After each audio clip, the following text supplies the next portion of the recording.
So this design aspect takes into consideration the type of virucidal agent, its mode of action. It's when I'm saying the mode of action, does it affect on the protein structure? Does it affects the lipid bilayer, or does it have effect on the genetic material of the virus? Is what one needs to understand correctly, and that's how it helps in the designing of the studies. Then, at what concentration or ppms of the disinfectant is effective is one needs to look into. How much of contact time, the conditions in which it has to be tested, is it to be tested in the liquid form, is it to be, and has it to be tested on certain surfaces, or is it being used as an application on the surface, and the applicable surface is what has to be tested by exposing to the viruses. These are the conditions one needs to look into, as well as the temperatures, because sometimes if the temperature is lower, the virus, the stability of the virus might be more, as well as the property of disinfectant to have an action may also vary.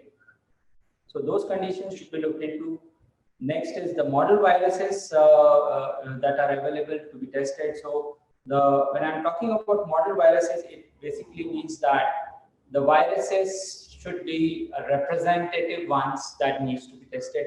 If the specific viruses are not the ones that can be easily made available, or it may pose a safety risk to the scientist or the laboratory in which the testing might be happening. So the model viruses can be the ones which can represent the categories of viruses that the disinfectant can act on, and hence the guidance documents also clearly tells that the model viruses can be used as the ones representing the category of viruses. So it's very much acceptable as per the regulations.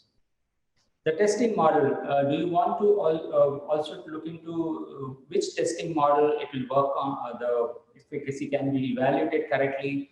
Can it be cell culture based, where you want to have the viruses being infecting the cell system, and the disinfectant and the virus effect can be shown inside the cells? Or it has to be, if it is something like a testing of the UV effect on the viruses, so even model like PCR or the molecular method can be the testing model which can be used. So one has to decide that, and that you can always decide by taking into discussions with the testing laboratory how these designs can be used. Second is, third part is the toxicity.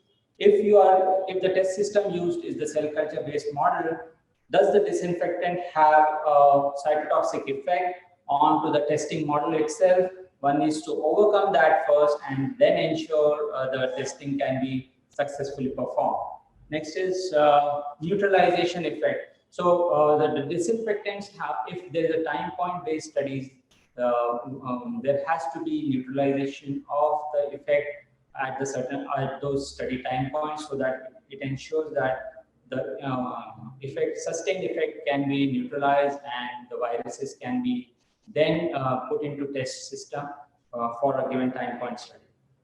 Last is once you overcome the toxicity and the neutralization effect, the test system becomes suitable for testing the virus